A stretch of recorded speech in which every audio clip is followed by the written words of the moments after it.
Today, we're not just going to talk about some random topic. Nope, we're going deep. We're going to explore the very architecture of how we know anything at all. We're basically looking at the blueprint for your own mind. So let me ask you something. Do you ever think of your brain as, I don't know, a hard drive, a storage unit you just kind of cram full of facts and memories? It's a really common way to think about it, right?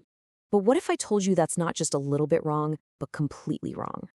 Well, the source material we're digging into today paints a much, much cooler picture.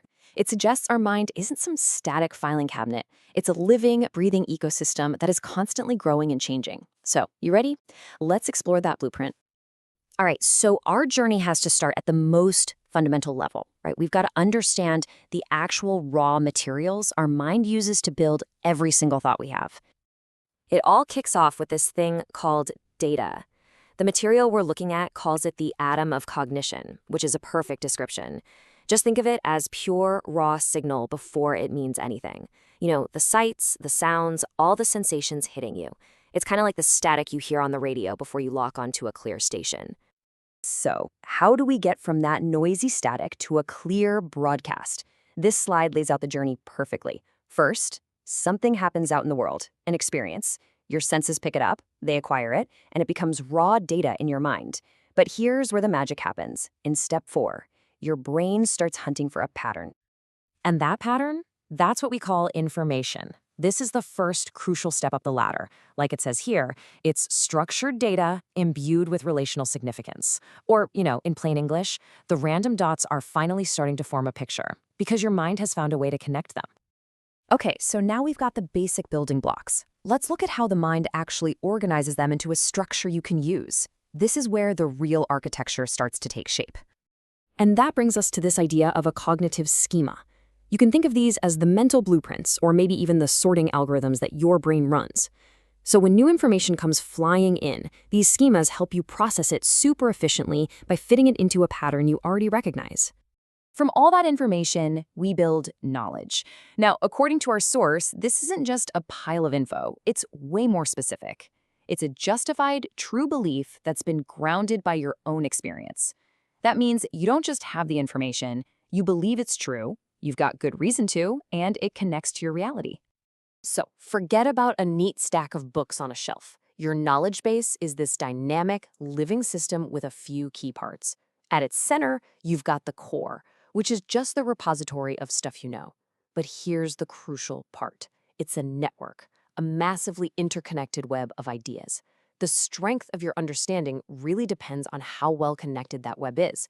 And, of course, memory and retention are what give this whole network stability, turning a fleeting insight into a real competence. Okay, this next part is so fascinating. Turns out, not all knowledge is the same. There's this massive difference between knowing that something is true and knowing how to actually do something. Let's break this down. On the left side, we have explicit knowledge. This is your knowing that. It's the recipe in the cookbook, right? The facts in a textbook. You can write it down, you can teach it to someone else. But on the right, you have tacit knowledge. This is knowing how. This is the great chef's intuitive feel for cooking that you could never fully write down in a recipe. It's totally embedded in practice, in intuition, in that gut feeling. And this right here illustrates why you absolutely need both. The source puts it perfectly with this quote. If you only have that gut feeling tacit knowledge, it's really hard for anyone else to get it. But if you only have the textbook explicit knowledge without any real-world experience, it's just sterile. It's useless. Real mastery lives right there in the balance between the two. So, we've built a solid base of knowledge. Now, it's time for the final climb, moving from just knowing things to a place of true discernment. So, how do we make sure our knowledge base is actually solid and not, full of junk? We do it through a process called validation. The best way to think about this is as your mind's own internal quality control department.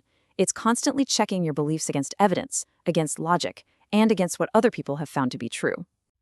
Now, when all that validated knowledge starts connecting together, that's when we get understanding. This is that aha moment where it all just clicks. Understanding isn't just knowing a list of facts.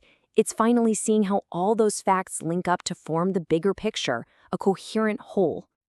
And what happens when you can actually apply that deep understanding? You get what our source calls yield or expertise. This is knowledge in action.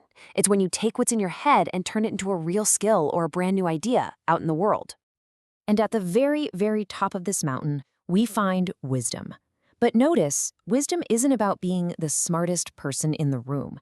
It's knowledge plus judgment. It's about knowing why and when to use what you know, and doing it with a moral and ethical compass to guide you.